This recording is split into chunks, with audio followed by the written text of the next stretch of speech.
Rex Heuermann has admitted to the Long Island serial killings, 8 brutal murders he's confessed to. Finally, for the families of the victims, some answers and the start of justice.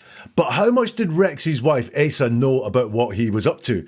Let's find out by doing what we always do in this channel, looking at the words. Welcome to Never a Truer Word, where we look at the words that people choose to use to see if they're telling the truth, the whole truth, and nothing but the truth. I've analysed the words of hundreds, thousands of criminals, so I know how people use words to lie, to cheat, to deceive, to manipulate, and I know what the truth sounds like as well. So I'm going to look at the words of Asa Ellerup talking about Rex. I'm going to take words from an interview that she did last year, and I'm going to be asking the question, did she know what had gone on? Although, on the surface, she seems to be saying, I had no idea. In fact, many people still think that Asa was claiming that Rex was innocent. So let's look at her words. I've got 3 extracts from this interview, and I think there's some real telling things in there that say, at the time of the interview at least, she knew. The first thing then I'm going to pull out is part of the documentary. The context here is when her lawyer referred to Heuermann as a serial murderer, one who allegedly killed victims when she and their children were away from home. She rejected that notion. And here come the quotes.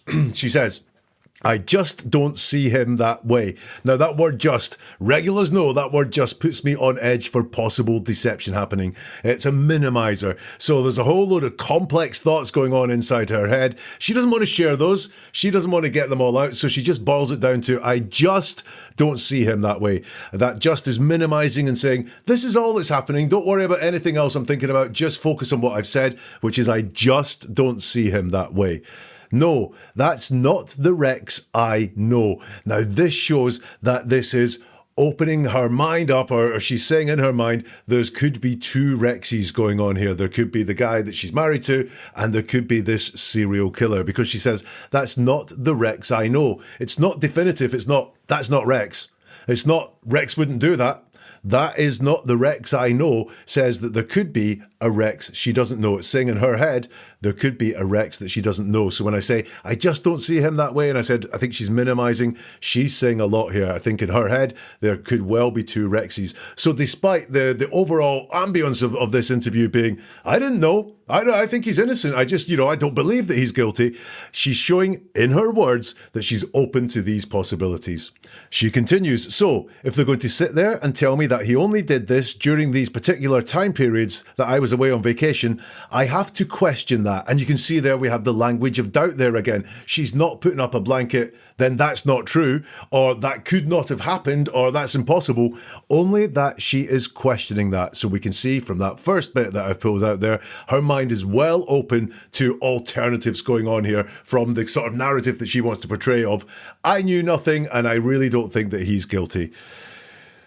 And then she says, I'm sorry, it's bull, sorry for my language. Now, the next part is, despite compelling evidence, Ellerup says she remains unswayed in her feelings about him until he has his day in court. And here's the quote, and I'll read it all out and then I'll break it down. She says, I'm not going to believe any of that information until I see it. We all have to wait for the court case to play out, period. So, again, this just says her mind is really open and alive to the fact that this guy was a serial killer. I'm not going to believe any of that. Has the possibility that, in fact, that says she's going to believe that when, I'm not going to believe that is not the same as I do not believe that, which would be very concrete, very certain. I do not believe that. But we've got vagueness in there. I'm not going to believe any of that.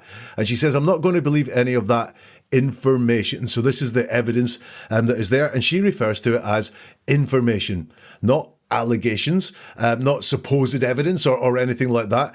There's one of the more solid terms that she uses is information. Information is, in general, facts. And she's referring to the evidence and the allegations as information, i.e. she thinks of them as factual.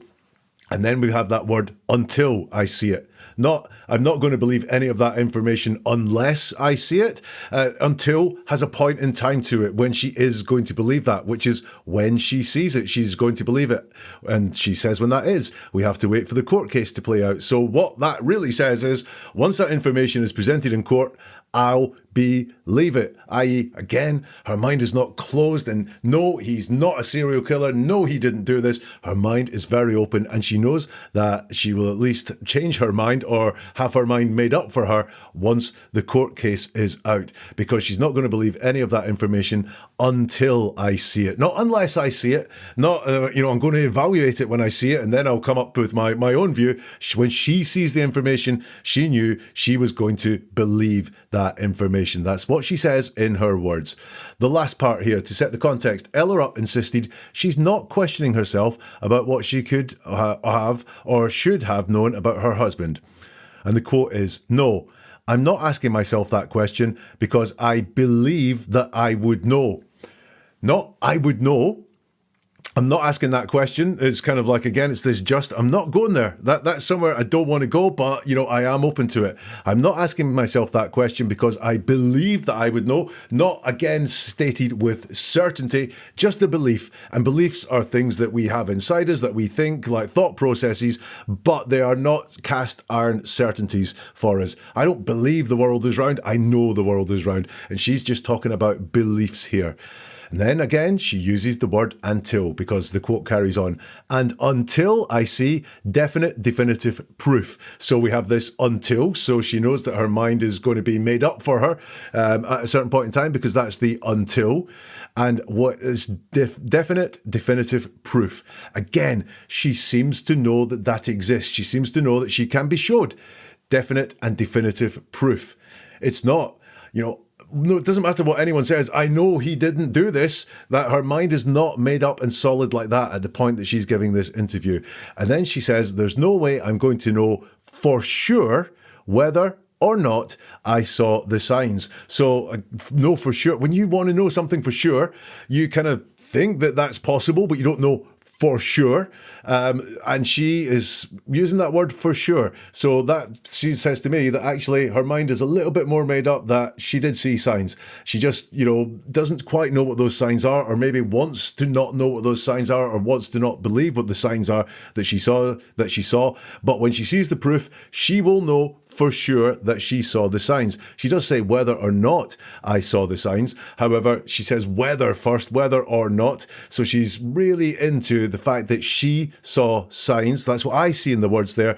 And when the proof comes, when she knows it's going to come, because she says until I see the proof, not unless I see the proof, then she will know that her husband was a serial killer. So we have there the words of Asa Ellerup. And for me, she verbalized that she saw no possible outcome other than Rex did it. Everything she said it's going to be shown to me at some point that Rex did this. Do I think from those words she knew what he was up to at the time? I don't see quite that in the words, but what I do see in the words is she knew he was up to something. She knew there were signs around there. Things weren't 100% kosher for her at all. There were signs there. She had seen those signs, and you may be surprised of what he was arrested for, but potentially not really a surprise that he got arrested. What do you think? Let me know in the comments if you can. Or you can get in touch on social media. It's at Jack Fox, NATW, everywhere.